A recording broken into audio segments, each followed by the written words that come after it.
So we have something very interesting going on in the UFC lightweight division right now, and that comes after Ilia Topuria has vacated his featherweight title and moved up to lightweight.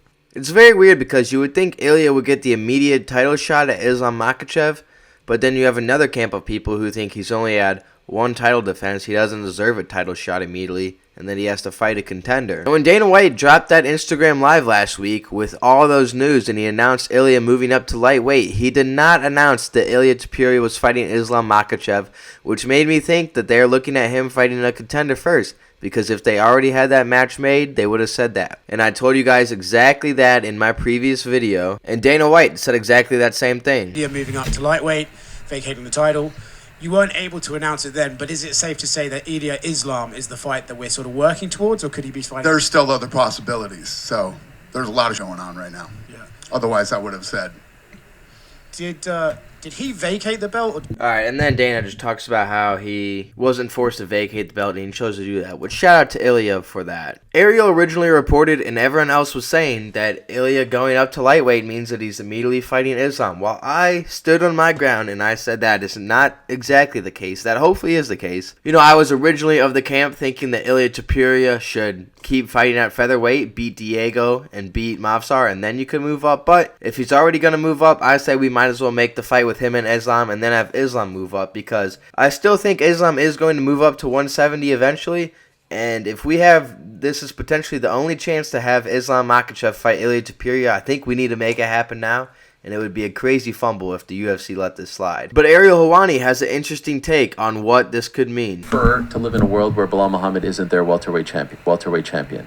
Why do I believe this? Because they tried to do everything in their power not to give him a title fight, right? And ultimately, it's a title fight in Manchester in the middle of the night, and he wins in fair play.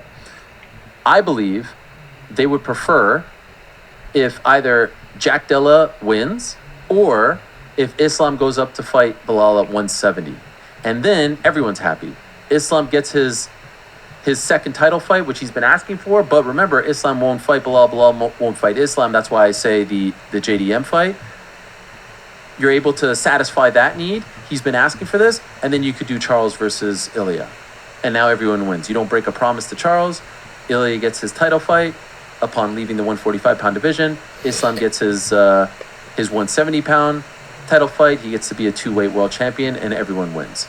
The problem here is Islam says he won't fight Belal. Belal says he won't fight Islam. And so what's the solution to that? JDM wins the belt, and then you could do Islam versus JDM, and then you could do Charles versus Ilia. If that doesn't transpire, I am very curious to see how they navigate this one, and I do believe that is what Dana was referring to there. And that's a very interesting point from Ariel, and that's a lot of information real quick, so I will break that down for you guys, and I think there's some interesting points to talk about. So, in that Instagram live from Dana White, he announced that it is Belal Muhammad versus Jack Della Maddalena for the UFC Welterweight Championship at, I believe, UFC 315, if I'm not mistaken. Yeah, up in Montreal. The UFC is hoping JDM wins for multiple reasons. One, because Belal is not a championship draw. He doesn't draw in fans, and I will stand on that argument any day of the week. I've made 1 or 2 videos breaking that down, so you guys can go check those out. But 2, because Belal and Islam Makhachev train together, and they both have said that they're not going to fight each other. And we know that Islam's been wanting to move up for a while, and he certainly deserves to move up more than most champions in the UFC, more than Ilia deserved to move up. So if Belal Muhammad loses his championship, then that opens the door for Islam Makhachev to move up and fight Jack Della Maddalena, and then we have Ilia fighting Charles Oliveira for the belt, because the UFC did promise Charles Oliveira that if he won his last fight, he would get a shot at the belt. And Charles Oliveira did win his last fight against Michael Chandler. Therefore, he has a shot at the belt. So this is how we get everyone to have whatever they want, because Ilia Topuria has said, right here, you can see he said that he wants to fight for a championship and he will not fight for the status of a contender with Tsarukyan or anybody else. And the UFC has already said that Tsarukyan is definitely not going to be immediately back in a title match. So what fight solves all of that? If Islam Makhachev were to leave, and then Tsarukyan would fight Charles Oliveira for the belt. And then maybe you give Tsarukyan a contender in the meantime, which I think he definitely wins, and then he would fight the winner of Ilia and Charles for the championship. And you assume Islam Makhachev's up at 170 fighting, doing his own thing. It's going to take time for him to bulk up into that weight class and then fight for the belt, so that's not a factor anymore if Islam Makhachev moves up, if Jack Della Maddalena wins. Now, this all makes sense because if Islam Makhachev didn't move up and Ilia demanded a title fight and he got it, because I don't think that this is news to the UFC that Ilia won't fight a contender. I think Ilia definitely told them before he moved up to lightweight that I'm going to move up to lightweight and I'm not going to fight a contender, I'm fighting a champion. And the UFC is like, yeah, sure. So the UFC knew this was the case coming into it, and this was their plan all along. Now, the one problem with that, and Ariel mentioned this, is that if Belal Muhammad retains his championship at UFC 315, which there's a very real chance he does, then what do?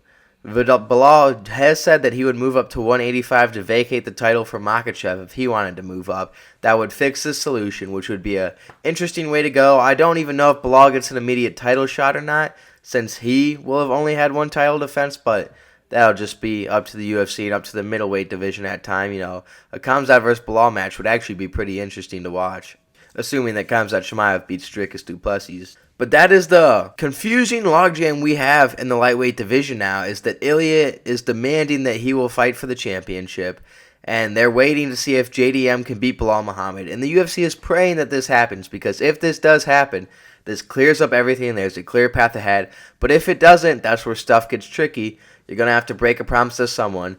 They probably told Ilia that he's going to fight for the championship at lightweight. Charles has already been promised a title fight. And Islam Makhachev, what's he going to do if he doesn't move up? Which of those people is he going to fight? But that is my analysis on the whole situation. Let me know what you guys think down below and what you think the outcome of the JDM Belal fight is going to be and who you think Ilia is going to fight next. But with that being said, I'll see you guys in the next one. We just hit 600 subs, so if we could get up to 700, then 800, then a million, just one thing leads to another. But I appreciate you guys watching this far, and I'll see you guys in the next one. Peace.